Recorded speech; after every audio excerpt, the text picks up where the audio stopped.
সল্টলেকের করুণাময়ীতে ধুমধুমার কাণ্ড। আপনারা দেখছেন এসবি ওয়ার্ল্ড নিউজ। আমি সুনন্দা আপনাদের সঙ্গে। আপার প্রাইমারি চাকরি প্রার্থীদের এসএসসি ভবন অভিযান ঘিরে করুণাময়ীতে ধুমধুমার কাণ্ড।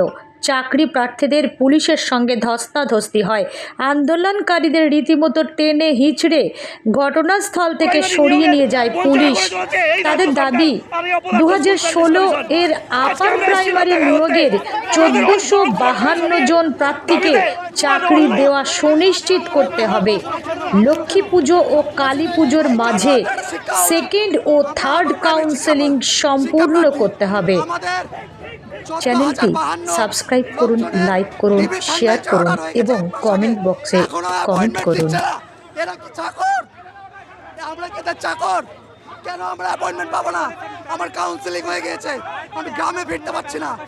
আমি একটা সিবিএসসি স্কুলের প্রিন্সিপাল, এই মাধ্যমিক উচ্চ মাধ্যমিক পাস করাগুলো আমার গায়ে হাত দিচ্ছে। সাহস কি করা হয় দেন?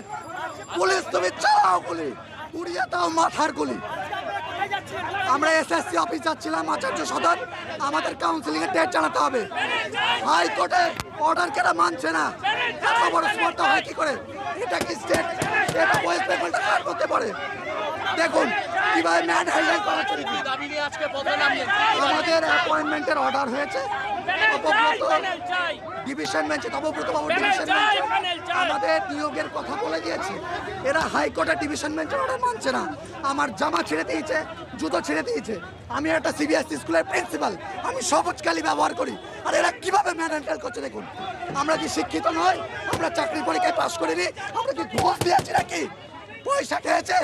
কার কাছে পয়সা খেয়েছে বলো? আমরা কি আমাদের আন্দোলন চলবে? এরা গুলি করে মেরে ফেললে আন্দোলন চলবে। আপনার নামটা বলুন। আমার নাম সমন্বয় ঘোষ, আপার প্রাইমারি চাকরি প্রার্থী মঞ্চ।